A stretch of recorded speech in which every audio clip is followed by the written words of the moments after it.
a cualquier persona que les pregunte, díganle simplemente que ustedes están leyendo la palabra de Dios y que el Señor es el que está haciendo la obra en vuestros corazones. Por lo tanto, no le tengan ningún temor al hombre, sigan leyendo la palabra, que el Señor tiene grandes sorpresas para todos y para cada uno de ustedes por el camino.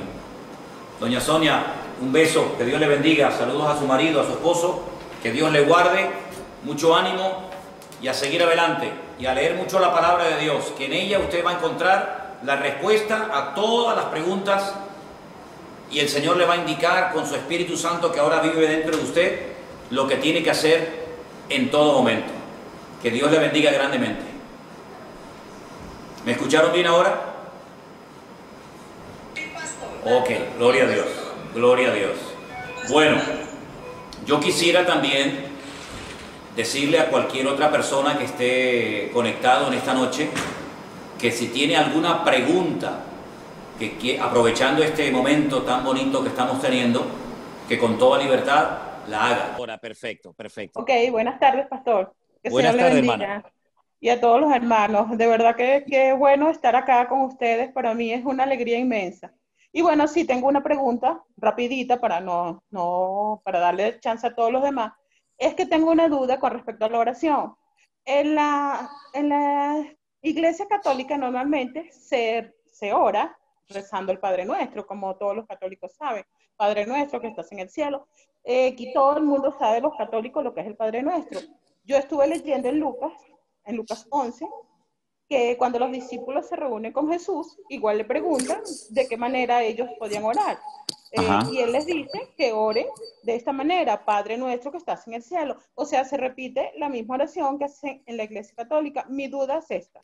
Nosotros que ya estamos teniendo una relación directa con Jesucristo, como usted bien lo dice, ¿podemos seguir haciendo esa misma oración o debemos orar como si tuviéramos una conversación con Dios directamente, sin tener que usar tanto palabrerío y tantas cosas que se decían en la otra iglesia, sino como que vaciar tu corazón y decir lo que tú sientes, lo que tú piensas, y Él le irá indicando a uno de qué manera uno va a ir orando, ¿no? Ok, Esa es ok. mi pregunta. Hermana, escuché muy bien su pregunta y le voy a pasar a responderla y que la respuesta sirva también para todos los que están conectados en esta tarde. Primeramente, hermana, decirle que la oración, la preciosa oración del Padre Nuestro, no es una oración de la Iglesia Católica. El patrimonio no lo tiene la Iglesia Católica, ni la Iglesia Evangélica, ni nadie.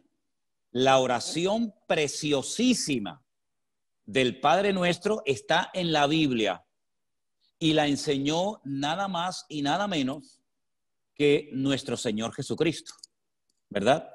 Permítame leerles al grupo las palabras previas y posteriores a la preciosa oración del Padre Nuestro.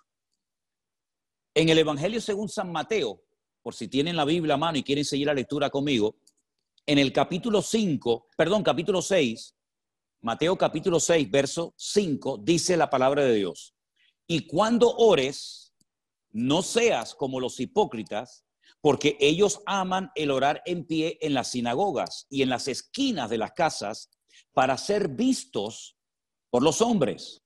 De cierto os digo que ya tienen su recompensa. Mas tú cuando ores, entra en tu aposento y cerrada la puerta, ora a tu Padre que está en secreto, y tu Padre que te ve en lo secreto te recompensará en público. Versículo 7.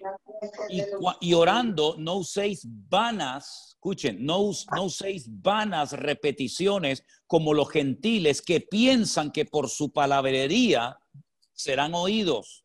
No os hagáis semejantes a ellos, porque vuestro Padre sabe de qué cosas tenéis necesidad antes que vosotros se la pidáis.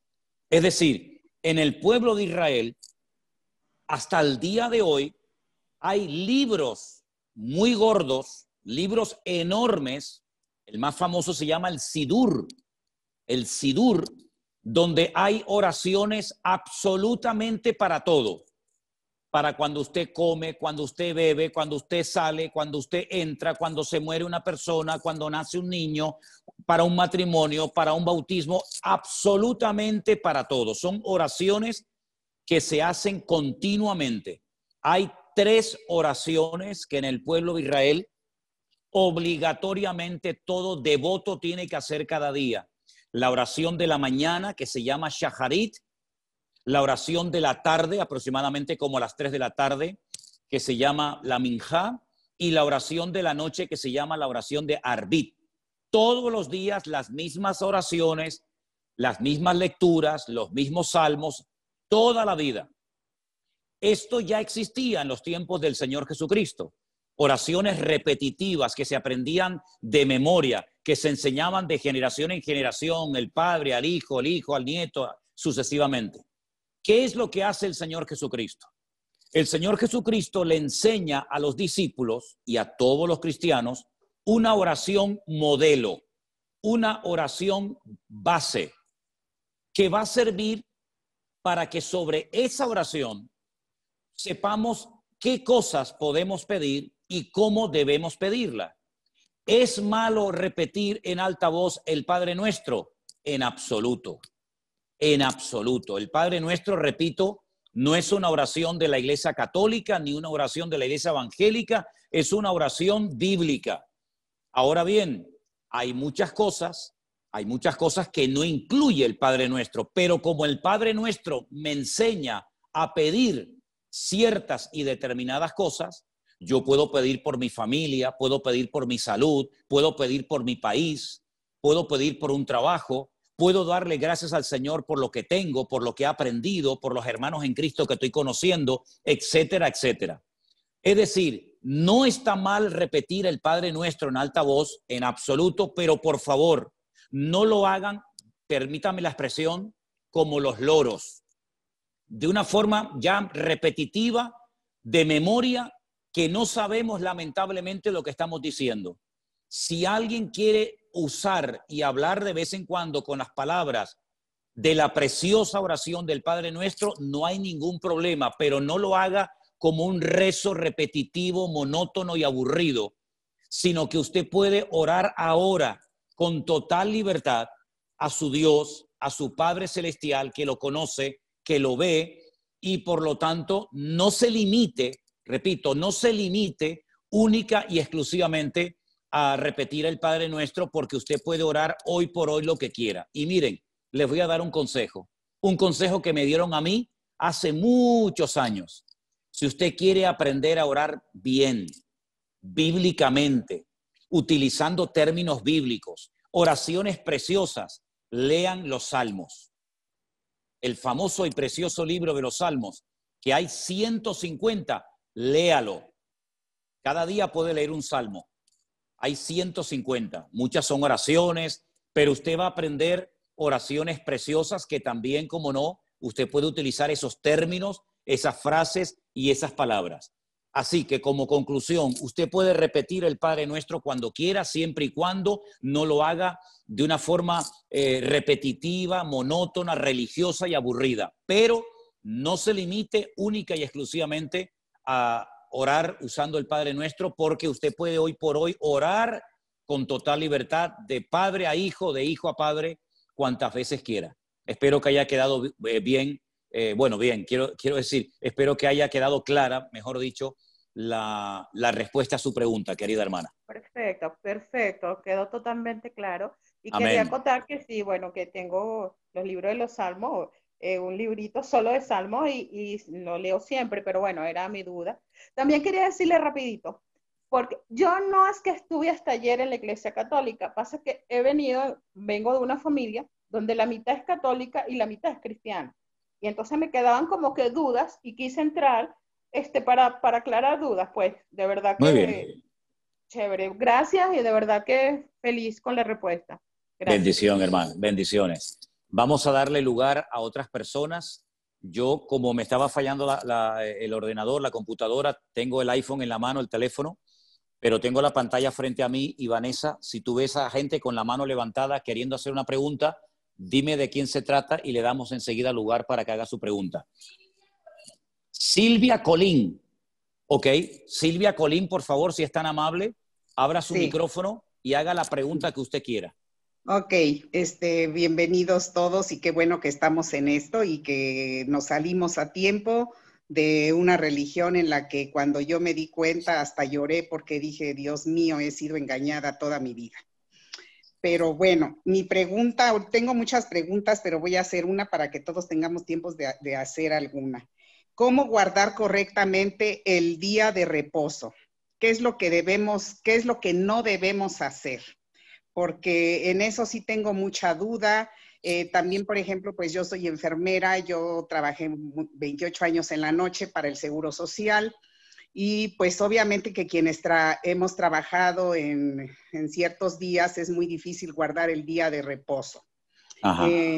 Quiero entender que a lo mejor hay que contar 7 días y guardar ahí un día de reposo, por ejemplo, ahora para los jóvenes, para mis hijas, que trabajan mucho más ahora desde que están conectados en línea, ha sido más difícil que puedan incluso dedicarle un momento a Dios porque terminan exhaustos.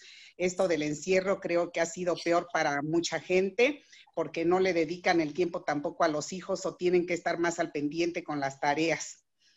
Pero ¿qué se puede hacer para la gente que no puede guardar exactamente el día de reposo? Vamos a ver. Cuando uno lee en Génesis, el primer libro de la Biblia, todo lo que el Señor le ordenó a Adán y a Eva que hicieran, curiosamente, una de las cosas que le pide es que el séptimo día lo santifiquen. La palabra santificar significa apartar o consagrar. ¿Me explico? Apartar o consagrar es lo mismo que santificar. Bien. Se lo dijo a Adán y a Eva. Es decir, en el séptimo día, ¿qué es lo que tenían que recordar? ¿Qué es lo que tenían que hacer? ¿Qué tenían que tener presentes aquella pareja por el hecho de que Dios le dijera que tenía que apartar ese día de una forma especial? Ahora bien, los días en la Biblia no reciben nombre. Se llama día primero, segundo día, se juntan los números, noten qué interesante, los números ordinales con los números cardinales. No se dice primer día, sino día primero, después segundo día, tercer día, así sucesivamente. El único día de la semana, repito, el único día de la semana que recibe un nombre es el séptimo, que se llama en nuestro idioma el sábado, y en el idioma bíblico la palabra es Shabbat. Shabbat, de la cual procede con las mismas letras, pero cambiando la pronunciación vocálica, la palabra Shebet, que significa sentarse o reposar, cesar actividad, ¿verdad? Cesar cualquier actividad y consagrar o santificar ese día única y exclusivamente para el Señor. Bien, a lo largo de la historia, ningún pueblo guardó ese día de reposo porque se desviaron. Unos comenzaron a adorar a Moloc, a Baal, a Milcón. Solamente el pueblo de Israel, a lo largo de la historia y después de recibir la Torá o la ley en el monte Sinaí por medio de Moisés, recibió la orden y está dentro de los 10 mandamientos de santificar el día de reposo, el Shabbat. No cualquier día, sino el séptimo. ¿Por qué? Porque en el séptimo día Dios cesó su actividad creadora. Dios no hizo nada, no habló, no hizo nada, ya todo estaba terminado. Y entonces, para decirle a las naciones paganas, nosotros no hacemos nada, porque es el testimonio visible, objetivo, que Israel podía dar como botón de muestra de que ellos creían en una obra creadora por mano de un Dios creador. Entonces, cuando la gente decía, pero ustedes, ¿por qué no trabajan en sábado? ¿Por qué los animales descansan en sábado? ¿Por qué no hacen nada? Porque nosotros creemos que Dios creó todo en 6 días y el séptimo día reposó. Era un testimonio tremendo. Ahora bien, cuando vamos al Nuevo Testamento y nos encontramos ya con la iglesia, con el cristianismo, uno históricamente sabe perfectamente, y solamente es cuestión de indagar y estudiar un poco, que los cristianos seguían, porque la inmensa mayoría en un principio eran judíos, seguían en las casas, en sus hogares, partiendo el pan. Y uno dice, bueno, partiendo el pan se refiere a que tomaban lo que llamamos la Santa Cena, el pan y el vino. No, no, no, no, no.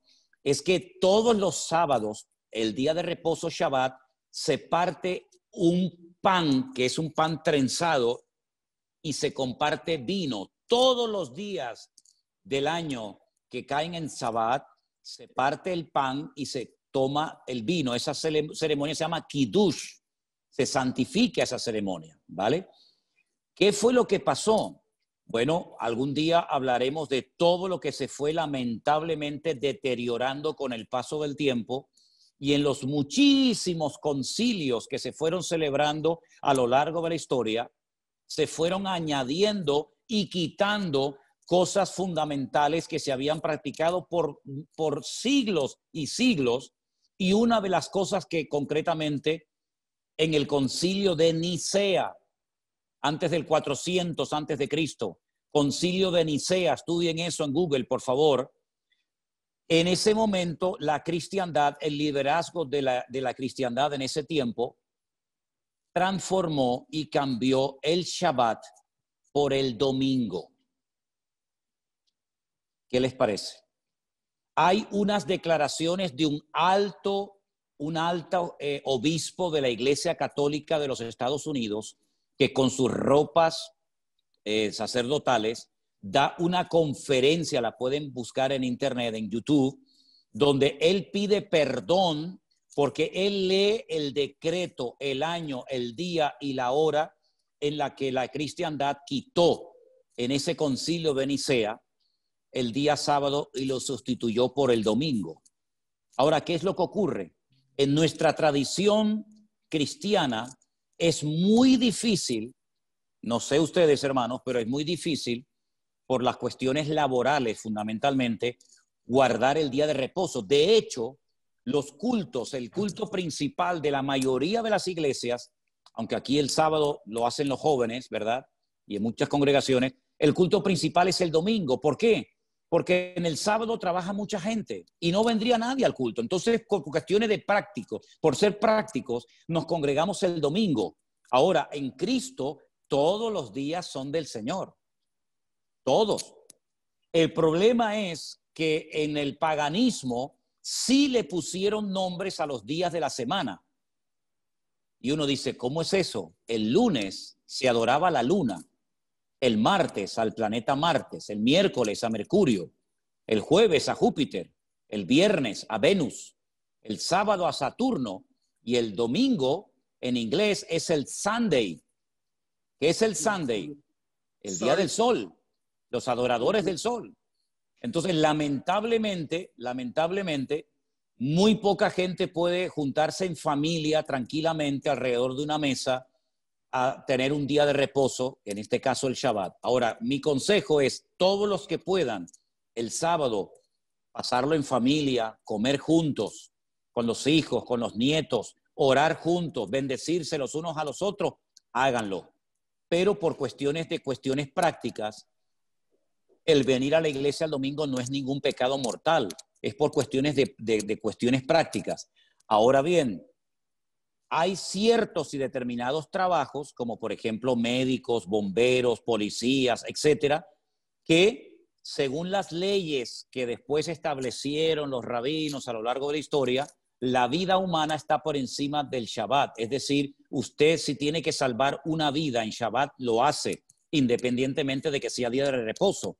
Jesús le dijo una vez a un líder de una sinagoga en Israel, le dijo, tú eres un hipócrita, querido, porque esta hija de Abraham que estaba 18 años atada por Satanás en tu congregación, que no se podía enderezar, tú no orabas por ella, pero sin embargo hoy te has levantado y has desatado tu buey del pesebre y lo has llevado a beber. ¿Cómo es posible que le des más importancia a la vida animal que a la vida humana?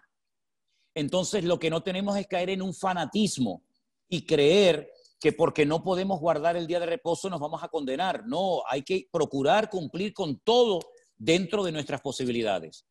Pero el día de reposo es fundamentalmente un día de eso, de reposo, de tranquilidad, de sosiego, de calma para estar en familia, estar juntos, cesar cualquier actividad que pueda ser cesada. Y luego el domingo nos juntamos como pueblo de Dios en nuestras iglesias, nuestros cultos, y no hay ningún problema. Pero en Cristo no nos ceñimos única y exclusivamente como Israel a un día de la semana, sino que en Cristo todos los días son del Señor. Y para finalizar, en la carta muy interesante a los hebreos, que la tenemos en el Nuevo Testamento, antes de la carta de Santiago, dice que enseña que Cristo es nuestro reposo, es decir, Cristo es nuestro Shabbat.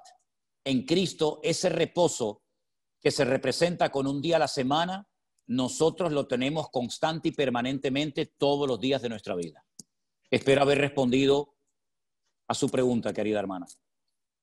Sí, sí, pastor, y es que como se habla de que la gente no se salva si no guarda el cuarto mandamiento y en eso está el séptimo día, pues digo, hijo. Eso no es verdad. Eso no es verdad. Ah, la salvación no se gana por los mandamientos. Permítame ponerles el ejemplo de un joven rico que un día vino al Señor y le dijo, maestro bueno, ¿qué tengo que hacer para heredar, para tener la vida eterna? Y Jesús le dijo, ¿estás cumpliendo con los mandamientos? Y le dijo, sí. Y le dice, pero aún te falta una cosa. Es decir, cumplía con los mandamientos, pero le faltaba una cosa. Luego, por sentido común, simplemente por guardar los mandamientos, no ganamos la salvación de nuestra alma. Porque si fuera por eso, ¿para qué vino Cristo a morir en una cruz? Si cumpliendo con los mandamientos, que tampoco son tan difíciles de cumplir, obtenemos la salvación de nuestra alma, entonces la obra de Cristo en la cruz no era necesaria, nada más lejos de la realidad. La salvación no se obtiene por lo que hacemos, sino por los méritos de Cristo. ¿Amén? Okay. Gracias. Tengo más preguntas, pero bueno, a ver que alguien más haga algo. Ok, gracias hermana, bendiciones. Da su micrófono, Hola. por favor. Hola, buenas tardes, pastor. La verdad buenas tardes. Buenas tardes. Somos una bendecida. Le presento a Carla, mi hijita, que tiene 23 años. Hola, Carla. Somos de Argentina. Hola. Y, ¿cómo es? Somos una bendecida porque todos los días escuchamos el devocional y la verdad que somos una bendecida de tenernos en nuestras vidas, porque gracias a usted hemos interpretado la palabra, hemos tenido mucho conocimiento y nos ha ayudado un montón, porque en la Iglesia Católica jamás leímos la palabra, jamás. Siempre que íbamos a misa nunca la interpretábamos tampoco, pero al tenerla a usted en nuestras vidas somos una bendecida por guiarnos, por ser nuestra guía. Le agradecemos a Dios. Que Dios lo bendiga inmensamente. ¿Me escucha, pastor? Bueno, la pregunta que yo le hice la vez pasada era el tema de la Biblia, porque nosotros tenemos la Biblia católica y ahora tenemos la Reina Valera.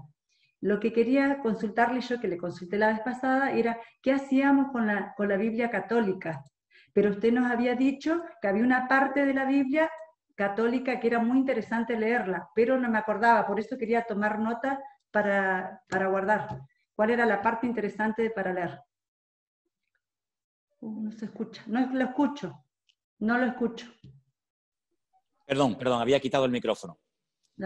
La Biblia católica es una muy buena versión. La Biblia católica generalmente es versión nácar colunga, que son los apellidos de la persona que tradujo la Biblia. Igual que la Reina Valera, son los apellidos de Cipriano de Valera y de Casidoro de Reina, ¿verdad? Ahora bien, no descarte la Biblia católica, léala todas las veces que quiera, sin ningún problema, sin ningún problema. ¿Qué es lo que ocurre? A veces nosotros en la iglesia o cuando yo hago los devocionales por internet, claro, al yo leer la Reina Valera, yo le aconsejo a la gente que tengan la misma versión para que puedan seguir la lectura. Pero la versión Reina Valera es buena, no hay ningún problema. Ahora bien, ¿cuál es la diferencia? Aunque permítame que le corrija una cosita, hermana. No hay Biblia católica y Biblia evangélica. La Biblia es Biblia. No es ni de los católicos ni de los evangélicos. Hay una sola Biblia. ¿Ok? Ahora, ¿qué ocurre? Mire, en el Concilio de Trento, antes mencioné el de Nicea, ahora les voy a mencionar otro. siglo XVI, Concilio de Trento, tomen nota. Sí. La Iglesia Católica 16. hizo muchos cambios, quitó, puso muchas cosas, y una de las cosas tremendas que ocurrieron en el famoso Concilio de Trento fue que la Iglesia Católica decidió añadirle 7 libros más al canon de la Biblia. Es decir, lo que ya estaba establecido por siglos y siglos y siglos. Fíjese, le estoy hablando del siglo XVI.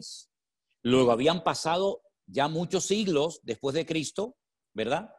Le añadió 7 libros de historia judía.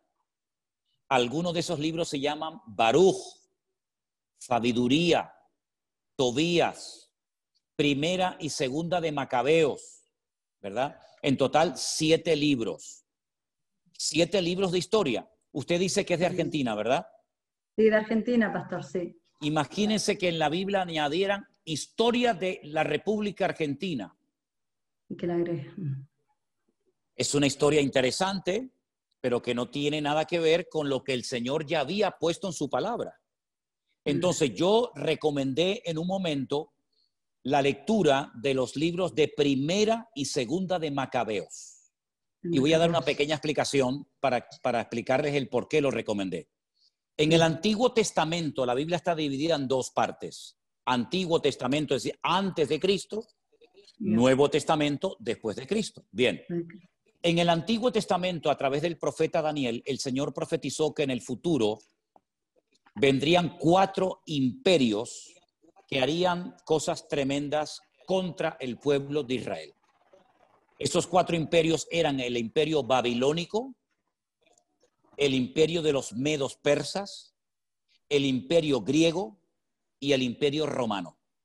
Si ustedes leen el Antiguo Testamento van a encontrar muchas cosas del imperio babilónico y también muchas cosas interesantes del imperio medo-persa, pero no va a encontrar ninguna información del imperio griego. Cuando empiezan ustedes a leer el Nuevo Testamento se encuentran, por ejemplo, a los romanos, a los centuriones, se encuentran a Poncio Pilato, etcétera, en el Nuevo Testamento. Y uno dice, ¿y qué pasó con los griegos?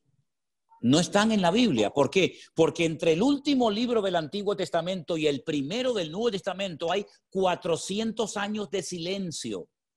No se cuenta nada. No pasó nada. Claro que pasaron muchísimas cosas. Por ejemplo, la historia de Alejandro Magno, la historia del imperio griego. Entonces, ¿qué pasó con ese imperio? ¿Qué hicieron en Israel? ¿Qué hicieron con el templo de Jerusalén? No lo sabemos, pero en Primera de Macabeos y en Segunda de Macabeos encontramos cosas muy interesantes que ocurrieron en ese periodo de la historia. Por ejemplo, la profanación del lugar santísimo con un tal Antíoco Epifanes que profanó el lugar santísimo y que puso unos ídolos tremendos. En fin, es una historia muy interesante y esos libros están en la iglesia, en la Biblia, digamos, de la Iglesia Católica, la versión Nácar Colunga. Los macabeos eran unos hermanos que se rebelaron contra el imperio romano. No se llamaban macabeos. Creo que uno se llamaba Simón, otro se llamaba Judá. Todos murieron como mártires. Ellos pelearon, se rebelaron contra el imperio griego y volvieron a consagrar el templo, que era un santuario pagano griego y que era un gimnasio para hacer gimnasia los griegos, lo volvieron a consagrar al servicio al Señor, ¿sí? Entonces a ellos los llamaban los macabeos, que viene de la palabra macab. La palabra macab en hebreo significa martillo. Un macab es un martillo, son los que golpeaban, los que amartillaban, los que golpeaban a los enemigos, y de ahí viene la palabra macabeos, ¿verdad? Entonces es una historia muy interesante que sería muy bueno que ustedes la leyeran. El libro de Judith es una chica que hace algo por la historia del pueblo de Israel. Esa es la gran diferencia que hay entre una Biblia y otra. Por lo demás, la versión Nácar Colunga católica y la versión Reina Valera son muy buenas versiones en castellano para poder entender el mensaje divino, el mensaje de Dios. ¿Sí? Sí. Muchas gracias, pastor. Le entendí. Por nada. Muchísimas por gracias favor. Y que Dios lo bendiga. Gracias por siempre, por sus devocionales. Amén. Gracias, un placer. Gracias. ¿Más preguntas tenemos, Vanessa? Sí, buenas tardes a todos y que Dios me los Buenas bendiga. tardes, igualmente. Muchísimas gracias, Pastor, de verdad, por toda esta oportunidad que nos está dando a todos nosotros. En lo particular, pues siempre he venido de una iglesia, de una formación católica, pues toda mi familia, de verdad. Aquí nadie me ha dicho, pues, nadie me ha invitado. Es el mismo Señor quien ha puesto todo en mi vida, porque precisamente tuve esa curiosidad de estar empezando a leer la Biblia. Y obviamente, pues, a partir de que empecé a leer, que no sabía ni por dónde empezar, yo empecé desde el principio, desde el Génesis. Entonces empezaron a surgirme muchas dudas, precisamente eso de la idolatría, de los ayunos, de todo esto, ¿no? Pero a mí, por ejemplo, en lo que me respecta es en lo que veo en la cuestión de los diezmos y de los ayunos. Porque si bien es cierto, por ejemplo, acá en la Iglesia Católica muchas veces decían, no, que los diezmos, pues no necesariamente estos, no es necesariamente dar el 10% de lo que tú ganas a estos, sino ayudar a otra gente, ¿no? Entonces, eso me causa como conflicto también porque, bueno, yo pienso que según lo que estoy leyendo, pues es para beneficio del Señor, ¿no? Para edificar. Que esa es otra de las dudas que tengo yo aquí, por ejemplo, ahorita que estamos en la iglesia virtual, ¿cómo hacemos nosotros para aportar, para poder ayudar y contribuir a que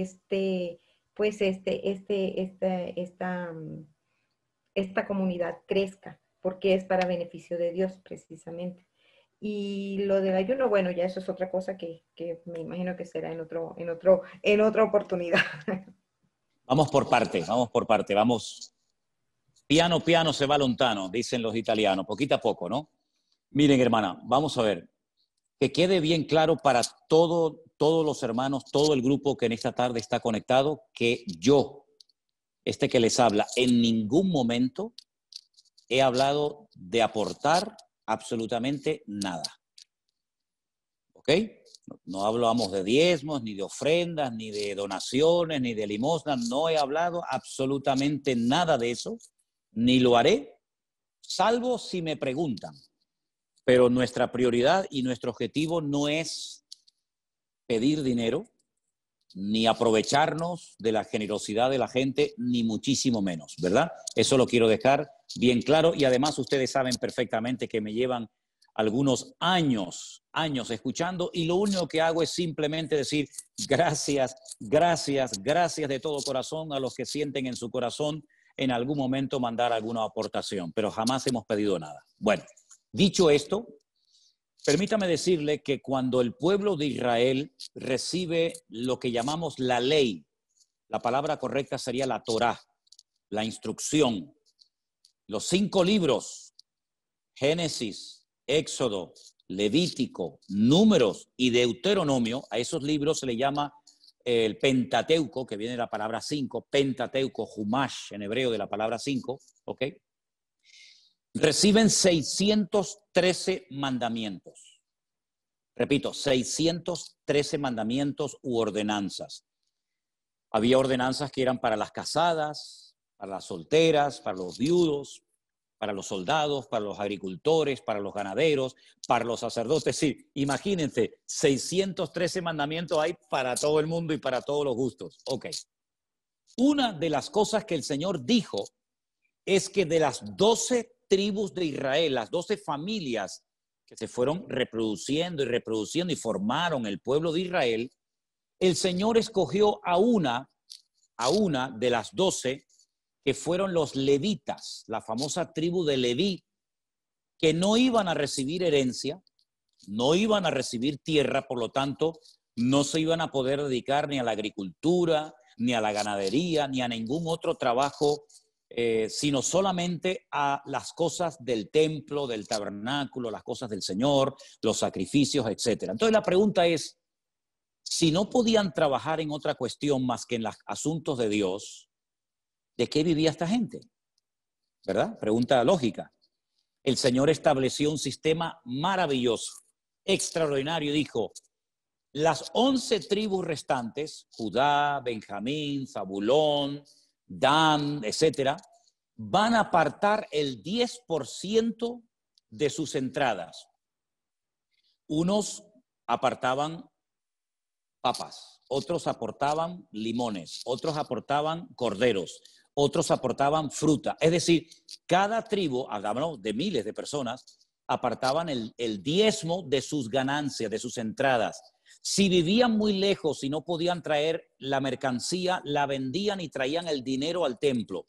Entonces, con ese 10%, ese diezmo que aportaban las 11 tribus de Israel, se mantenía a la tribu de Leví, a los sacerdotes, y se mantenía la casa de Dios, es decir, el templo de Jerusalén en aquel tiempo. Bien, hoy en día, en las congregaciones, yo hablo de mi situación en España, que no recibimos ningún tipo de subvención ni de aportación económica del Estado. ¿Cómo se ha mantenido la iglesia evangélica? ¿De qué vive en la iglesia? ¿Cómo pagan la luz, el agua, los alquileres de los locales? Nosotros no tenemos propiedades, todo es alquilado. Pues con las aportaciones voluntarias de la gente, de las ovejas, de las personas. Entonces hay una costumbre dentro del pueblo evangélico que nace, que viene del pueblo de Israel, que es apartar el 10% de sus ganancias y lo aporta a la obra de Dios. Y con eso se pagan los gastos. ¿Qué es lo que está haciendo gente que nos está viendo por internet? Bueno, ellos van a la página web de nuestra iglesia y ven que hay una cuenta bancaria y hay un sistema muy sencillo, muy seguro, muy rápido que se llama PayPal. ¿Sí? Y con ese sistema de PayPal, lo que hacemos es permitirle a la gente, perdón, un segundito, y el Señor es fiel y el Señor nunca nos abandona y hasta el día de hoy podemos decir que el Señor ha cuidado de su obra. ¿Me entendió la respuesta? ¿Sí? Sí, pastor, buenas tardes. Abra su micrófono, por favor. María Luz. Ok, ya puede hablar. Sí, la escucho. La escucho. Buenas tardes, pastor. ¿Me escucha? Le escucho perfectamente, hermana. Adelante. Ya. Buenas tardes, muchas bendiciones para todos. Mi duda es que, bueno, alguien preguntó sobre eso, primero que nada, sobre el ayuno y luego sobre el bautizo. Ya, alguien por ahí, hermano cristiano de otra parte, sí me decía de que yo me tenía que bautizar luego ya. Entonces yo le dije que una vez la había escuchado a usted, que usted decía que, como dijo delante, piano, piano. Quiero conocer bien, quiero aprender de la palabra, quiero ir poco a poco aprendiendo todo lo que es el cristianismo y lo que me diga el Señor. Entonces, no estuve un poco de acuerdo con esa persona porque como yo siempre fui católica, toda mi familia fue católica, y siempre dije de que si algún día el Señor me llamaba, yo quería hacer las cosas bien. Entonces, estoy en eso, estoy aprendiendo y yo quiero saber si estoy errada en lo que yo pienso. Por eso mi pregunta iba ya hacia lo del bautismo, pastor. Ok, hermana. Escuché su pregunta perfectamente y se la voy a responder. ¿Usted me está escuchando bien a mí? Sí. Ok, mire, hermano, vamos a ver. Cuando uno va a la palabra del Señor, que es a donde siempre tenemos que ir a ver qué es lo que el Señor manda, a ver qué es lo que el Señor ordena, uno se encuentra que hay gente en el Nuevo Testamento que se bautizaban. Y entonces uno dice, bueno, ¿cómo se bautizaba la gente? ¿Cómo hacía la gente en la Biblia para bautizarse? Vamos a ver cómo lo hizo el Señor Jesucristo. Uno se encuentra al Señor Jesucristo que no es un niño, sino ya es una persona adulta, que va caminando por su propio pie a un lugar donde hay un tal Juan el Bautista que está bautizando a la gente en el río Jordán. Entonces uno dice, qué curioso que el Señor Jesucristo, que es nuestro ejemplo en todo, ¿verdad? El Señor Jesucristo es nuestro ejemplo en todo. Sus padres, José y María, no lo bautizaron cuando era un niño pequeño, sino que él a la edad de 30 años se bautiza, lo bautizó Juan el Bautista, y después, como saben ustedes, se va al desierto y está ayunando un montón de días hasta que él comienza su ministerio. Bueno, después cuando el Señor Jesucristo 3 años después termina con su precioso ministerio, reúne a sus discípulos y les dice, id por todo el mundo y predicad el evangelio. El que creyere, escuche bien el orden, el que creyere y fuere bautizado, es decir, que él lo que quería es que la gente que se fueran a bautizar supieran lo que están haciendo. No fuera algo por tradición, algo impuesto por la sociedad, como la familia que obliga y que presiona para que al niño lo bauticen, sino que vemos que todos y cada uno de los ejemplos que encontramos en la Biblia de personas que se bautizaron, ninguno era ningún niño. No eran niños de una semana, de un mes, de 15 días. No, eran gente grande, era gente adulta que primeramente creían y luego se bautizaban. No es que se bautizaban primero y luego creían. No. Ese no es el orden. El orden lo pone el Señor en su palabra. Dios en su palabra dice, primeramente hay que creer, arrepentirse de los pecados, pedir perdón al Señor y luego, como señal de ese arrepentimiento, de ese cambio, viene el bautismo. Entonces, seguramente, hermana, a usted, como a mí y como a la mayoría de nosotros, a nosotros nos bautizaron cuando éramos chiquitos, cuando éramos niños pequeñitos. Yo no sabía lo que me estaban haciendo, no me acuerdo de eso, pero cuando ya fui grande y leí la Biblia y me di cuenta que mi Señor Jesucristo se bautizó de grande y que Él ordenó a la gente bautizarse de adulta, entonces yo dije, yo ahora me quiero bautizar, porque ahora lo entiendo, porque ahora lo quiero hacer, no porque papá, mamá, el abuelo, la sociedad o la familia lo dice, sino porque yo lo siento hacer y quiero poner en práctica ese mandamiento de la palabra del Señor. Entonces, claro que tenemos que bautizarnos de grande, hermana, pero no tenga prisa, no se preocupe. Yo estoy orando al Señor y pido ahora a ustedes que lo hagan también conmigo para que, si Dios lo permite, claro, el mundo está tan raro y todo está tan cambiado que ya uno no puede hacer planes ni de aquí a mañana, ¿verdad?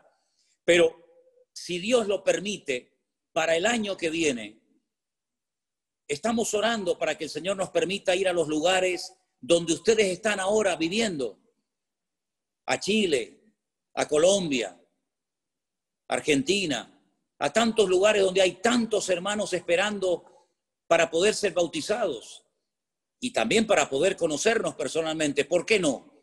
Entonces les pido que oren, porque si el Señor lo permite, imagínense los hermanos de Argentina, de Chile, de Colombia, de otros países que se quieren bautizar. Qué lindo sería si nos pudiéramos juntar y hacer un día, un culto, una reunión en un río, en un lago, en algo, en un sitio donde poder bautizarles a todos ustedes. Así que no tengan prisa.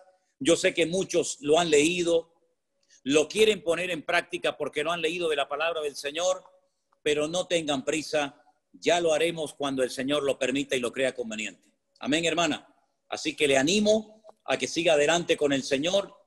Lea la palabra, preste atención a lo que dice el Señor y no tanto a lo que dice la gente. Y no se preocupe que cuando llegue el momento, usted podrá poner en práctica ese mandamiento de la palabra del Señor. Espero haber respondido a su pregunta en esta noche, perdón. Bueno, aquí es de noche, para ustedes es de día. Hola, pastor, qué gusto más grande poder saludarlo. ¿Me escucha bien? Sí, le escucho. Ya, qué bueno, qué gusto poder saludarlo. Yo soy de Chile. y bueno, católica hasta hace poco tiempo, y tratando de poder seguir lo más posible algo que no conozco muy bien. Entonces, mi pregunta es la siguiente, pastor. La verdad es que uno tiene que llevar una vida a diaria, y usted sabe que en los católicos, ya que usted fue católico también alguna vez, todo sirve, todo vale. En los católicos uno iba a misa el día domingo y se sentía que había quedado purificado para el resto de la semana. Entonces, mi pregunta es la siguiente. Yo he visto que no hay por ejemplo, para nosotros, sabe que los católicos la Eucaristía, como decía la otra señora, es súper importante. Y yo he visto que en la iglesia que usted preside, eso es una vez al mes. Y nosotros para poder comulgar teníamos que habernos confesado, ¿cierto? Y esto tampoco lo veo en las iglesias cristianas. Entonces mi pregunta es, no importa que uno no se haya confesado, o cómo lo hacen para ustedes determinar cuándo es la Santa Cena que ustedes le llaman, y para poder estar bien con el Señor, porque para nosotros sabe lo importante que es la Eucaristía.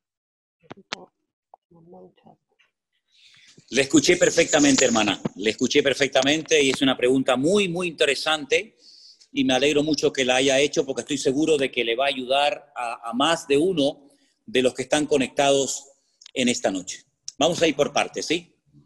El Señor Jesucristo, la noche que fue entregado, la noche que lo crucificaron, ¿verdad? ¿Qué fue lo que repartió a sus discípulos? Repartió pan y repartió vino, ¿no es cierto? Porque además esa noche se estaba celebrando una fiesta que en hebreo se llama la fiesta de Pesaj. Nosotros la conocemos como la fiesta de la Pascua, ¿sí? Y es una noche muy, muy importante porque recordaban la liberación de la esclavitud en Egipto. Habían estado 400 años sus antepasados en Egipto como esclavos, la mayoría del tiempo, y lograron salir milagrosamente a través de Moisés, que los llevó hasta el monte Sinaí, y bueno, todos conocemos la historia, ¿verdad?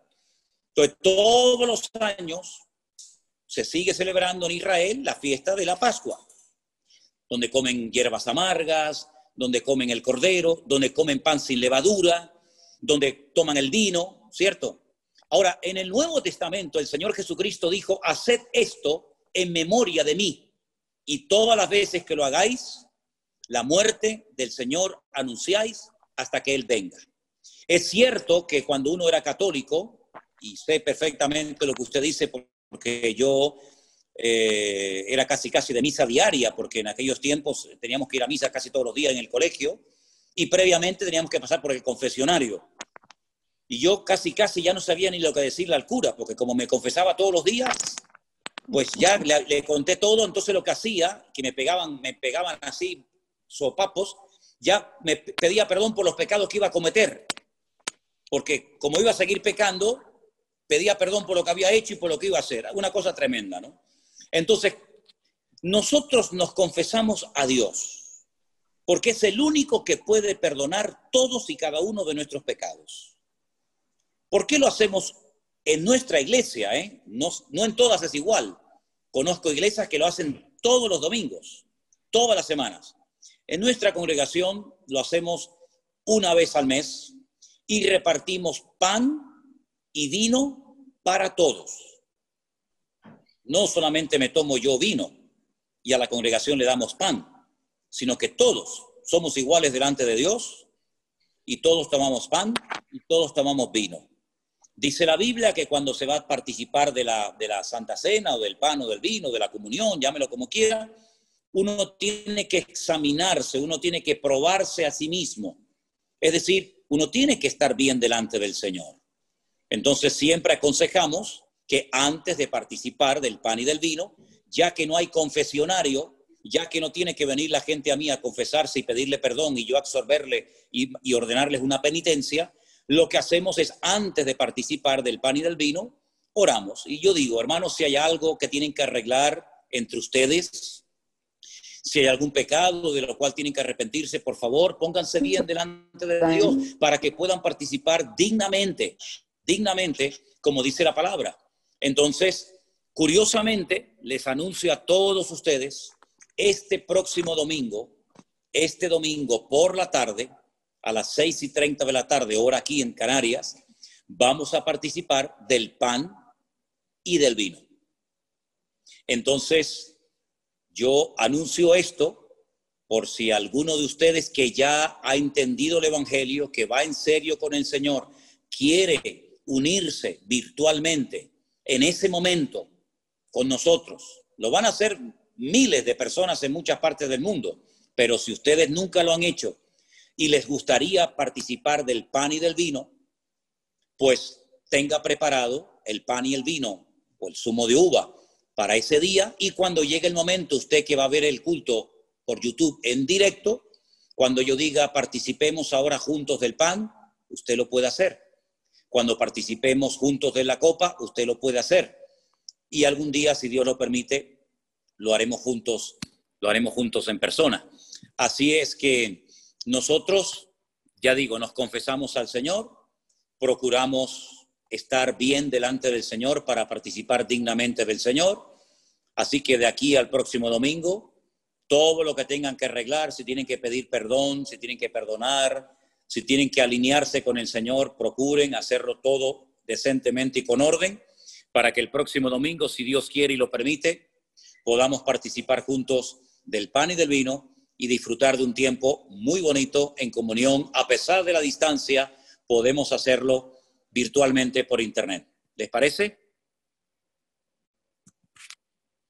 Espero haber respondido a su pregunta, querida hermana. Sí, fue muy maravilloso, pastor, muy amable, muy claro, y quedé bastante tranquila porque era una de las dudas que yo tenía precisamente, porque usted sabe lo que significaba para los católicos, pero ya ahora que yo ya no sé dónde tengo el pie, espero que en la iglesia, que verdad, porque es muy difícil guardé la Virgen, yo era marianista de rezar el rosario todos los días, y hay cosas que han sido difíciles, pero estoy muy contenta porque a través de la Biblia que la aprendí a leer con usted, pastor, me he ido dando cuenta y he ido encontrando las respuestas ahí. Entonces no siento que estoy haciendo algo mal, porque me sentía como engañando a la Virgen, me sentía como mal, me sentía con un peso súper grande. Claro.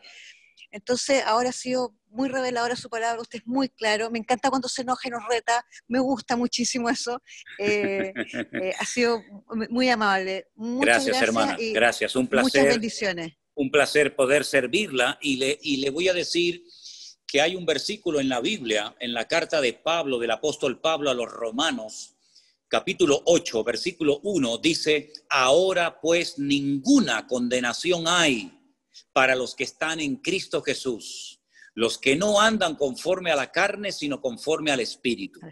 No se sienta mal por hacer las cosas como Dios dice en su palabra. Al contrario, dígale: gracias, Dios mío, porque ahora con tu palabra tengo más paz y más tranquilidad que nunca. Y yo le animo a que este domingo, tal vez por primera vez en su vida, no lo sé, usted se anime con su trocito de pan y su copita de vino a participar con miles de hermanos de la cena del Señor, recordando su muerte, su resurrección y su venida. Que el Señor la bendiga. Así será. Amén. Muy amable, pastor. Amén. Muchas gracias. Gloria a Dios. Qué bueno. Vamos a ver quién es la siguiente que tiene más preguntas. Abre tu micrófono y te escuchamos atentamente en esta tarde. Buenas tardes para todos. Activa el micrófono, Alberto. Encienda su micrófono, por favor. ¿Ahí me escuchan? Sí, hermano, le escuchamos. Adelante. Buenas tardes para todos. Especialmente para usted, pastor, un saludo cordial. Mi nombre es Alberto Sánchez, de acá desde Colombia, en el departamento del Valle, en un municipio pequeño que se llama La Victoria Valle. Bueno, como se ha venido hablando con respecto a lo de católicos, a ver, yo he sido católico toda la vida. En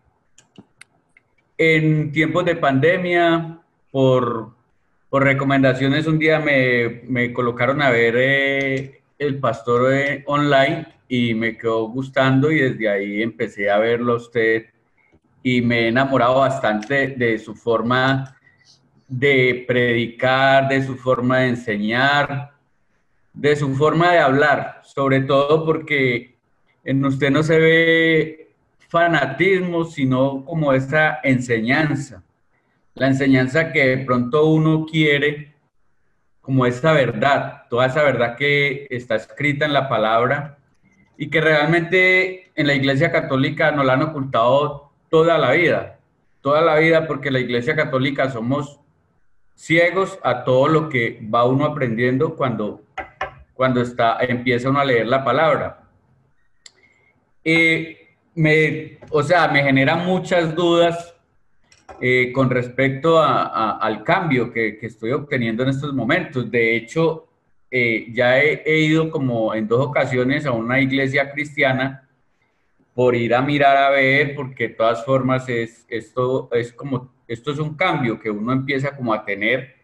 Mi familia es una familia muy grande, de 76 personas aproximadamente, todos son católicos, entonces yo me confundo y digo, yo me preocupo y empiezo a decir, ¿cómo voy a convencer yo a mi familia de que me crean esto? De hecho, mi mamá tiene 93 años y me pregunta, hijo, ¿ya fue a misa? Y yo, sí señora, pero, o sea, yo le digo que ya fui a misa, pero fue en el culto, o estuve viendo la prédica suya ayer, y le dije yo, mamá, ya fui a misa.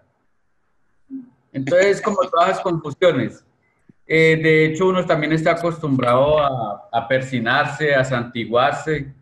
Entonces, todo eso me genera a mí cambios que me tienen como así, pero, o sea, decidido a aprender mucho de usted, pastor, porque, o sea, usted es una persona que atrae. Uno se puede quedar toda la noche viendo prédicas suyas de hace 2, 3 años y uno no se cansa. Le aseguro que uno no se cansa. De hecho, anoche me vi como 3 seguidas y uno no se cansa de verlo a usted. Entonces, estoy muy contento de haberlo conocido, aunque sea por redes sociales. Y qué rico que esté pensando en venir el otro año a los diferentes países. Aquí en Colombia lo esperaremos, porque hasta que usted no venga a Colombia, yo creo que no me bautizaría. Bueno, vamos a ver, Alberto. Mira, hermano, la mejor forma de predicar, ¿me oyes bien? Sí, señor. La mejor forma de predicar es con el ejemplo. Entonces, si usted da un buen ejemplo a su familia, yo le aseguro casi al 100% de que va a ser su familia la que le va a preguntar a usted qué le está pasando, qué le hicieron a usted. Porque es imposible que un cristiano de verdad, nacido de nuevo, comprometido con el Señor, que se toma en serio su vida cristiana, pase desapercibido. Usted no se preocupe por convencer ni a su familia ni a nadie, porque ese no es nuestro trabajo. Eso lo hace el Señor. Y Él lo sabe hacer mejor que usted y que yo. Así que usted limítese única y exclusivamente a hacer lo que el Señor dice. Y no se preocupe que le va a llegar la oportunidad, créame, le va a llegar la oportunidad de que usted pueda explicar qué es lo que le está pasando. Y mire, esto es muy fácil. Mire, a su papá, a la mamá, a la abuela, al sobrino, a quien sea, mire, yo lo que estoy haciendo es leer la Biblia, escuchar unos cultos y unas predicaciones y tratar de agradar a Dios lo mejor posible dentro de mis posibilidades con la ayuda de Dios. Y no se preocupe, Alberto, que Dios ya le dará sabiduría y palabra para que usted pueda dar una explicación coherente a toda la persona que le pregunte, que le van a preguntar qué es lo que te está pasando a ti, porque tú estás raro, a ti te han hecho algo, tú estás yendo a algún sitio, a ver, dinos, cuéntanos. Tú no te preocupes, Alberto, que ya el Señor te va a dar la oportunidad de hacerlo. Fortalécete bien en el Señor, ponte bien con el Señor, sé un ejemplo que no te señalen con el dedo y te digan, sí, sí, pero usted mucho cristianismo, pero mire esto y mire aquello. No, no, no. Procure que su vida sea un botón de muestra, una referencia buena. Y ya verá que el Señor va a hacer la obra. Y mire, claro que hay costumbres como el persignarse y otras cuestiones, ¿verdad? Que a lo mejor cuesta el dejarlas. Pero tú pídele al Señor, Señor, vete quitando de mi vida todas aquellas cosas que yo he estado haciendo, que a veces no sabemos ni por qué las hacíamos. Cuando en España pasaba un coche fúnebre, yo no sé si en Colombia o en los países de ustedes se hacía, pero en España, cuando pasaba un coche fúnebre, la gente se persignaba, ¿verdad? Y uno dice, ¿y por qué? Bueno, son supersticiones. O cuando el futbolista va a entrar a la cancha a jugar, se persigna. O cuando la gente se va a tirar al agua, a la piscina o al mar, se persignan. Son costumbres, son cosas que la gente hace por tradición, pero que usted no las ve en la Biblia por ninguna parte, porque eso lo hace uno como una especie de protección. Que no me pase nada, que no me ahogue, que no me peguen una patada y me hagan daño. Pero ¿sabe qué? Ahora tenemos la mejor protección del mundo, que es el Señor de señores y el Rey de reyes, que está en nosotros, con nosotros todos los días hasta el fin del mundo. Así que usted no tenga miedo de pasar por debajo de una escalera, de ver un gato negro, de subirse a un avión, a un ascensor. No tenga miedo de nada, porque el Señor le va a proteger y le va a cuidar, porque usted ahora es su hijo y el Señor le va a cuidar de todo peligro y de todo mal. Así que no tenga prisa, pero sobre todo el testimonio, hermano, el ejemplo. Eso es una imagen. Usted no oyó el refrán que dice que una imagen vale más que 1000 palabras. Sí, señor. Pues así es. Usted dé un ejemplo y ya verá cómo su familia, uno detrás de otro, le van a preguntar y usted le va a poder dar testimonio de lo que el Señor ha hecho en su vida. Dios te bendiga, Alberto. Bendiciones. Bendiciones para usted también, pastor. Muchas gracias. Un abrazo grande, mi hermano. Tenemos más preguntas, ¿verdad?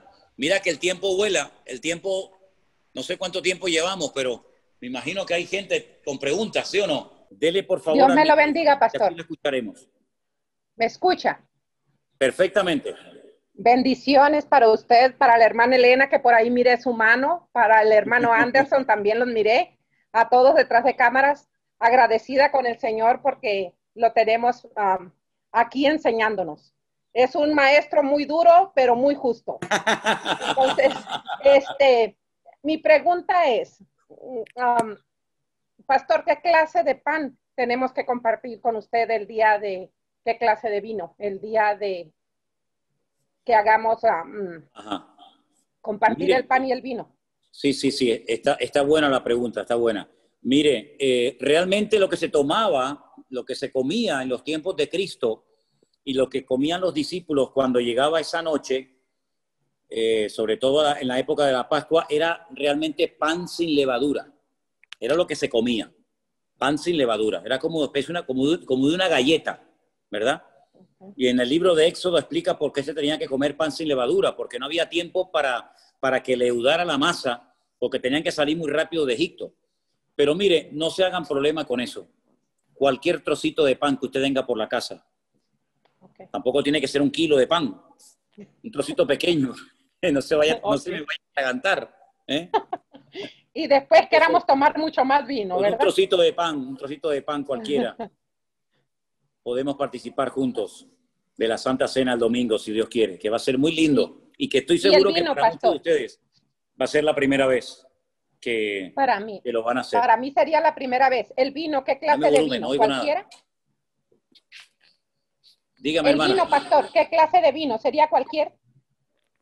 Mire, vamos a ver, con el tema del vino, yo le digo, si hay alguna persona que ha tenido problemas con la bebida, es decir, que ha sido alcohólico, que ha tenido problemas con la bebida, yo le recomendaría que tomara zumo de uva. Okay. El zumo de uva, que es como si fuera vino. Porque hay gente que fue alcohólica y no le conviene tomar vino.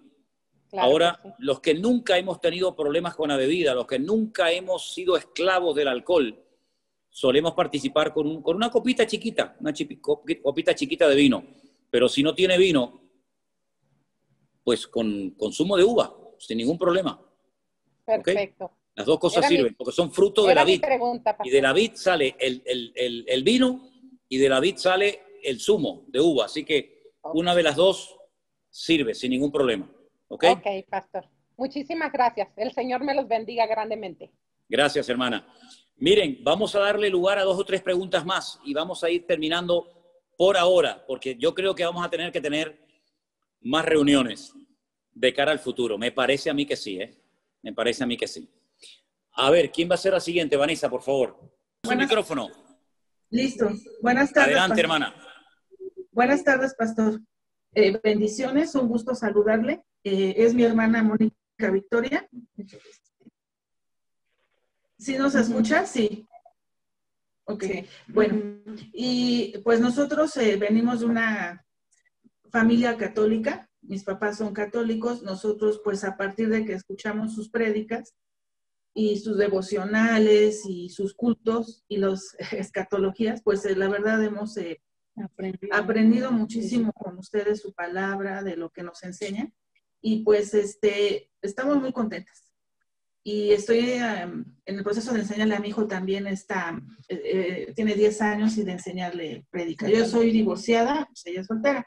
Pero mi hermana tiene una pregunta que hacerle porque pues ha escuchado su prédica y las escatologías. Entonces, pues le cedo la palabra a mi hermana. Dios me lo bendiga. Buenas tardes, pastor. Un gusto conocerlo y que se tome el tiempo de reunirnos a conocer la palabra de Yahshua.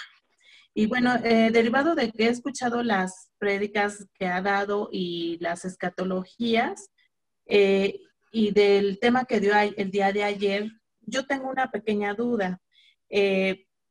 No sé si existe que si hay una pretribulación, tribulación y gran tribulación, o es solamente la tribulación. No sé si me pudiera aclarar ese punto. Bueno, mire, hermana, la Biblia nos habla en plan genérico, ¿verdad? A nivel general de algo que se conoce como la gran tribulación. En el Antiguo Testamento la expresión no es gran tribulación, sino es el tiempo de angustia de Jacob. Es lo mismo, pero depende si usted está leyendo el Antiguo o está leyendo el Nuevo. Solamente recibe un nombre. No hay pretribulación, postribulación, hay gran tribulación y punto. Lo que ocurre es que la Biblia sí nos da mucha información acerca de lo que va a ocurrir previo, es decir, antes de que comience ese periodo terrible que se llama la gran tribulación y que es el desarrollo del libro de Apocalipsis fundamentalmente, aunque también de otras profecías del Antiguo Testamento, ¿vale? Entonces es lo que se conoce como el tiempo del fin. Es decir, cuando se acerque el tiempo de la tribulación, vamos a comenzar a ver muchísimas señales. Algunas de ellas ya estamos comenzando a verlas. Ya se está hablando de la formación de un nuevo orden mundial. Estamos viviendo una pandemia mundial, ¿verdad? Muchos de nosotros sabemos de lo que estamos hablando. Millones de hermanos no se pueden congregar, iglesias cerradas, etcétera. Entonces, hay una gran tribulación que empieza con algo que se conoce en la Biblia, en Apocalipsis 6, como los sellos. Los sellos, que son 7, a continuación 7 trompetas y a continuación 7 copas, las copas de la ira.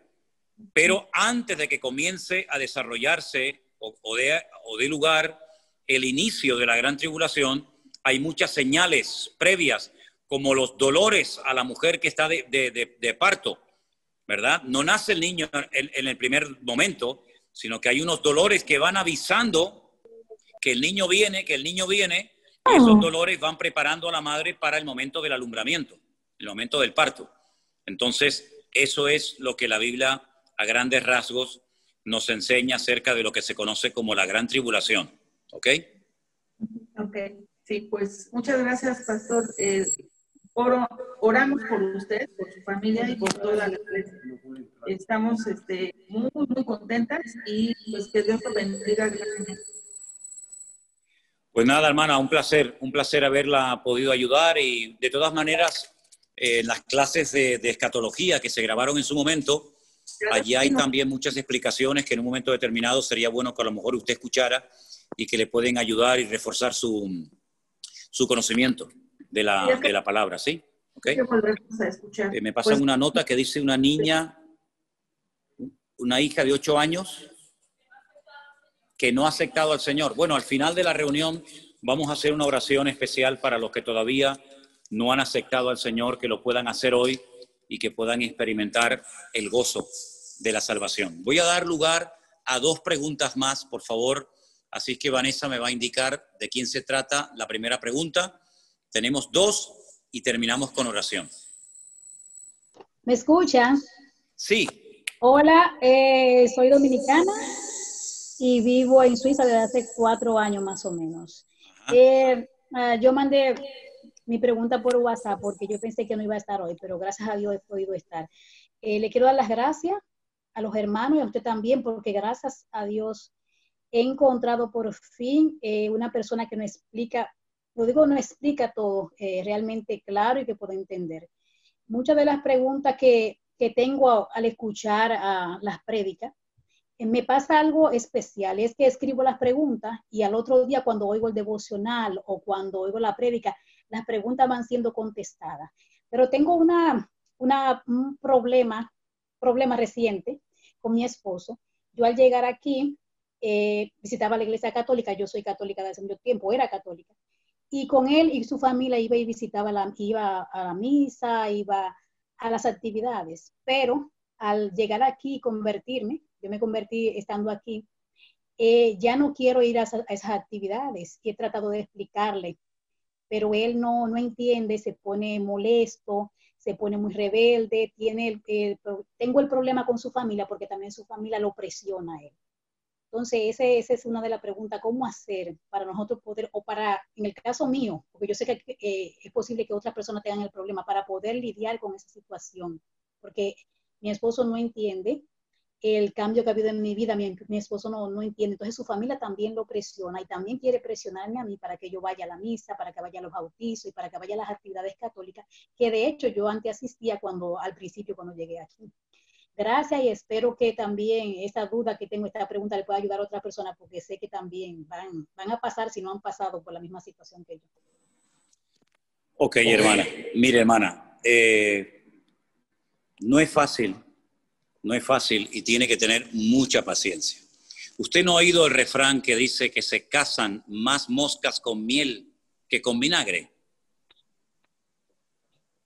¿Sí? Pues mire, hermana, tiene que pedirle mucha sabiduría al Señor, tener mucha paciencia con su marido, porque es lógico que si él no ha tenido la experiencia de aceptar al Señor como usted se ve que él ha tenido, él no va a entender de la noche a la mañana por qué usted no quiere ir a misa, por qué usted no quiere acompañarlo a diferentes lugares, pero tiene que tener sabiduría, tiene que pedirle al Señor mucha sabiduría y paciencia para que usted pueda ir ganándolo con amor. Y el Señor le va a dar palabras y el Señor le va a dar la sabiduría necesaria para que usted sepa cómo llevarlo a los caminos del Señor. Lo mismo que le dije antes a Alberto, se lo digo ahora a usted. El ejemplo, el testimonio, es lo que va a hacer que el corazón de su marido se ablande y que comience a interesarse por las cosas del Señor. Pero no es un trabajo de la noche a la mañana, sino que tiene que pedirle a Dios mucha sabiduría. Hay momentos que es mejor callar que ganar una discusión. Hay momentos que es mejor hablar y no callar. Es decir, es un día a día y que el Señor le ayude a la luz de la palabra y orando al Señor por él. Ore mucho por él, ore mucho por él. Señor, toca su corazón, que él entienda el evangelio. Si usted un día, no sé cómo lo ve, pero si usted un día le dice, mira, ¿tú quieres que hagamos una oración juntos? ¿Quieres que demos gracias a Dios por la comida? ¿Quieres que demos gracias a Dios por nuestro matrimonio? Y él acepta. Es decir, vaya poquito a poco sembrando, con mucha paciencia, con mucha sabiduría, y ya va a ver como poco a poco el Señor va a ir tocando su corazón, pero sobre todo con el ejemplo. No intente convencerlo, ni intente obligarlo, porque los hombres así no van. Al contrario, se lo va a poner en su contra. Y a usted no le conviene, y a usted no le interesa tener una guerra en casa. Así que tenga mucha paciencia, ore mucho por él y que el Señor toque su corazón. Y si algún día pueden orar juntos, aproveche. Y si no, inténtelo en otra ocasión. Pero sobre todo, paciencia. Y no corra, no lo presione, porque lo que va a hacer es producir la reacción contraria. ¿De acuerdo, hermana? Ok, que Dios la gracias, bendiga. pastor. Bendiciones. Gracias. Venga, y la última pregunta de esta reunión de hoy. ¿Quién la va a hacer, por favor? Hola, ¿me escucha? Sí. Bendiciones, pastor. ¿Cómo le va? Muy bien, muy bien. Adelante. Bueno, yo estoy en la iglesia virtual con ustedes. Así que acá se lo presento a Oscar, católico, y quiere preguntar él.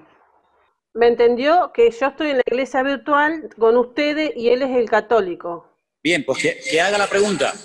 Bueno, preséntate.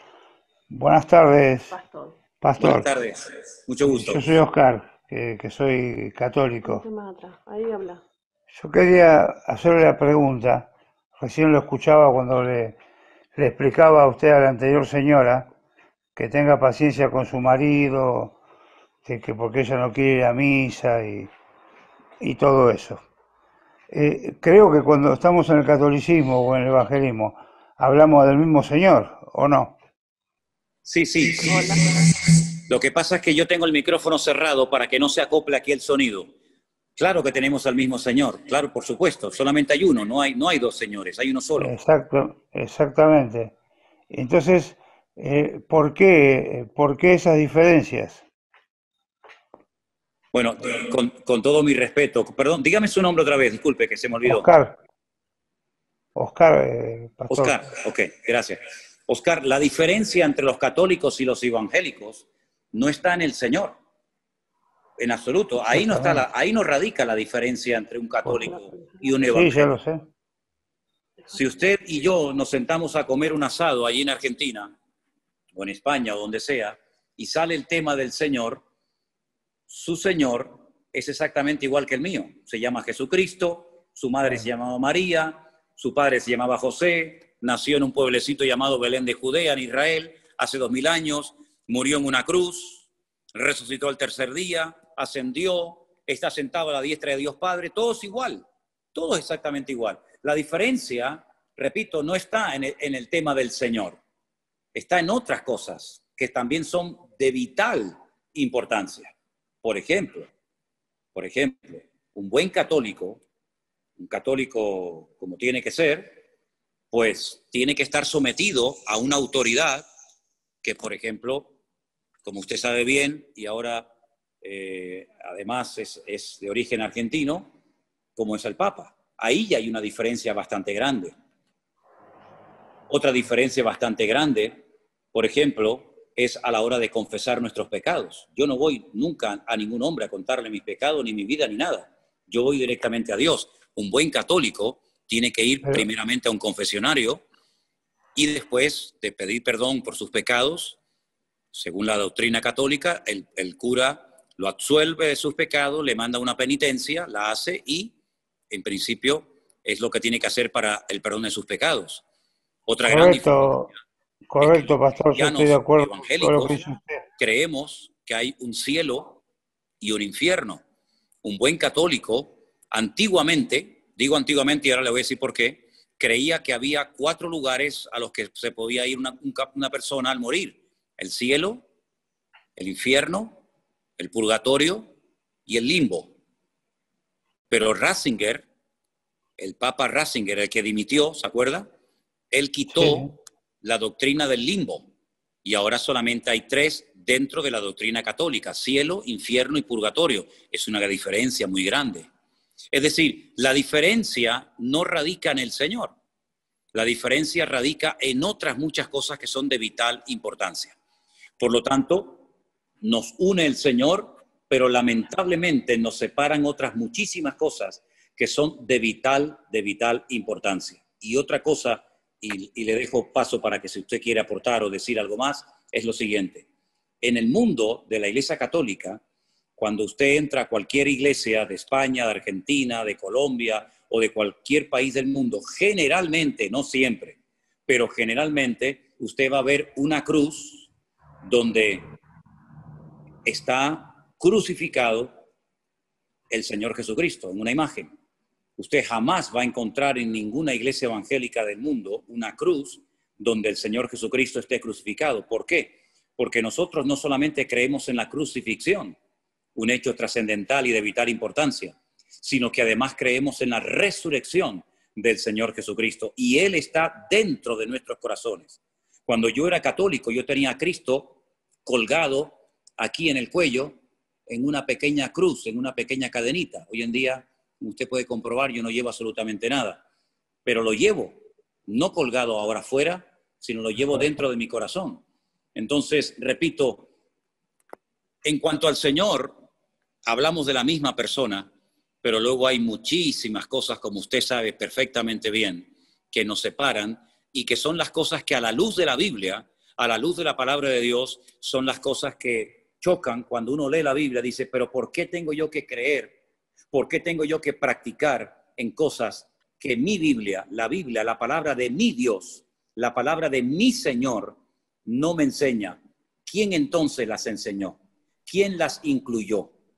¿De dónde salen tantas y tantas prácticas y tradiciones que no están en la palabra de nuestro Señor Jesucristo? Bueno, es entonces cuando nos encontramos en reuniones como estas, a muchísimos católicos que dicen, caramba, ahora me doy cuenta que mi sinceridad no estaba acertada del todo, sino que hay muchísimas cosas en las que hemos creído, porque, seamos sinceros, ¿quién llevó la religión católica a Latinoamérica? ¿Los japoneses? ¿Los árabes? ¿Los chinos? No, los españoles. Los españoles llevaron la espada y llevaron la cruz. Se llevaron la espada y dejaron la cruz. Y Latinoamérica es católica porque fueron los españoles allí, pero si hubieran ido los musulmanes, probablemente todo el cono sur de Latinoamérica, todo Centroamérica, nunca hubiera sido católica o cristiana, hubieran sido musulmanes o los budistas o los hinduistas. Es decir, que muchas veces la religión tiene que ver con aspectos culturales, no tanto con aspectos de elección personal. Yo hoy en día soy cristiano porque yo quiero ser cristiano, no porque nací en un país cristiano y porque mis padres o mis antepasados fueron cristianos, sino porque yo quiero ser cristiano. No es por imposición, es por convicción personal. Y eso lamentablemente en el catolicismo, con todo mi respeto, y usted lo sabe perfectamente bien, no se enseña. ¿Por qué? Porque en el momento en el que al niño se le mete en la pila bautismal y se le bautiza, automáticamente ya forma parte directa y activa de la Iglesia Católica, y eso no enseña la Biblia. La Biblia nos enseña que si no nacemos de nuevo, no podemos entrar en el reino de los cielos. ¿Se da cuenta? Hablamos del mismo Señor, pero a la hora de la doctrina, del músculo, lo que adorna, digamos, todo el cristianismo, evidentemente hay muchísimas diferencias. Adelante, si usted quiere hablar algo más o preguntarme. Sí, cómo no. Pero eso no cambia. ¿Me escucha, pastor? Sí, señor, le escucho perfectamente. Eso no cambia mi fe hacia Dios. Yo sigo teniendo la fe misma interiormente y a mi forma de pensar. ¿Está muy mal eso? ¿Me podría repetir la pregunta, por favor, que no la escuché bien? Que lo que usted me cuenta que es real no cambia mi fe hacia el Señor. Yo tengo la fe hacia mi Señor pensando de mi manera, equivocado o no, pero creo en mi Dios, en mi Señor, y trato de cumplir de todas maneras. Posiblemente soy un católico que tampoco soy asiduo a las misas. Bueno, lo que pasa es que usted es un católico que rompe la norma.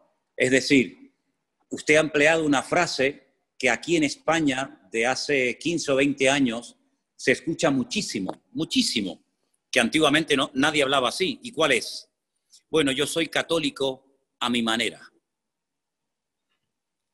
¿Pero y eso qué significa? Ser católico a mi manera. Yo pienso que usted de católico tiene muy poco. Usted tiene más de cristiano evangélico que de católico. Lo que pasa es que tiene el peso de la religión que heredó pero realmente usted de católico tiene muy poco, porque si usted no va a misa, si usted adora solamente a Dios, usted no es idólatra, usted cree en la Biblia, en la palabra de Dios, usted no es el típico católico. Usted se parece más al resto del grupo que tenemos hoy aquí, en este grupo, que realmente a un católico, porque un católico 100% no podría hablar ni vivir su catolicismo, su cristianismo, como el que usted vive, que se parece mucho al que yo vivo. Sí, yo lo que a ver, posiblemente y seguramente lo que usted me contestó, pero supongamos que yo me paso al evangelismo, pero voy a actuar de la misma manera. No sé si me sé explicar. Yo lo siento de esa manera, no siento la necesidad de leer la Biblia o de escuchar. Sí, soy atento a muchas cosas, pero no siento esa necesidad. Y por eso no me siento menos, ni dejo de adorar al Señor y pienso en Él. Usted no tiene que pasarse al evangelismo. Usted no tiene que pasarse al evangelismo para nada. De hecho, esta reunión y los devocionales que yo hago y los programas que llevo haciendo hace tiempo del Pastor Online y todo esto, el objetivo no es sacar a la gente de la Iglesia Católica y meterlos en el evangelismo. Ese no es el objetivo. Usted no tiene que hacerse evangelista. Usted lo que tiene es que vivir más intensamente su cristianismo. Porque Cristo no era evangélico, pero tampoco era católico. Jesucristo, si tenemos que decir que era judío. Y los judíos no son ni católicos ni evangélicos. Es decir, si usted no siente la necesidad de leer la Biblia, permítame que le diga algo, es porque a lo mejor todavía al autor de la Biblia no lo conoce como debería de conocerlo. Porque usted cuando conoce al autor de la Biblia, cuando usted tiene un encuentro, una experiencia personal con el Señor Jesucristo, usted lo primero que anhela y desea es leer la palabra de su Dios y de su Señor. Es como cuando yo estaba en el ejército y le mandaba cartas a la que hoy en día es mi mujer, o ella me mandaba cartas a mí. Imagínense que yo estoy en el ejército solo y recibo cartas de mi novia y digo, no tengo ganas de leerla. Pero ¿cómo que no tienes ganas de leer la carta de tu novia? ¿Estás loco? Yo estaba todo el día esperando que llegaran las cartas de ella y me imagino que ella estaría esperando que llegaran mis cartas. Porque detrás de esa carta hay una persona, detrás de esa carta hay un amor, detrás de esa persona hay unos planes, hay un proyecto, detrás de esas cartas hay muchas cosas. Detrás de un libro que llamamos Biblia está mi Dios, está mi Señor, está mi amigo, está todo para mí. Entonces, cuando yo le conozco y le amo y le quiero honrar, yo devoro la Biblia, porque es mi Dios, es mi Señor el que me está hablando. Imagínense decir, no, yo no tenía ganas de leer nunca las cartas de mi novia. Pero ¿cómo que no tiene ganas de leer las cartas de la novia? Es una incoherencia. Entonces, a veces hay cosas que evidencian que lo que hace falta es potenciar ese encuentro, esa experiencia personal con Cristo. Y yo le aseguro que cuando usted tenga ese encuentro y esa experiencia personal con Cristo, nadie le va a tener que decir que lea la Biblia. Nadie se la va a decir. Usted la va a agarrar solo. Nadie le va a tener que decir que rece o que ore. Usted va a tener un deseo tremendo de estar siempre con su Dios. Pero es una experiencia personal que estoy plenamente convencido de que en cualquier momento la puede tener usted. Pero le felicito por su sinceridad, por su amor a Dios, y me alegro muchísimo de que haya estado con nosotros en este grupo en esta tarde. Ha sido un gusto conocerlo. Le mando un gran abrazo. Dios le bendiga grandemente. Y igualmente para usted, dar lugar ya pastor. a la última persona que me decían que era, perdón. No sé, pasa que mucho. Irma Díaz, me dicen que es la última persona que vamos a darle lugar en esta tarde. Y disculpen que nos hayamos alargado un poquito, pero si hay preguntas tenía que dedicarle tiempo. Irma está por ahí, por favor. Y disculpen a los que no le hemos dado lugar. Vamos a tener otras reuniones, si les parece, ¿sí? A ver, ¿dónde está Irma? Que no la veo. ¿Está por ahí? Abra su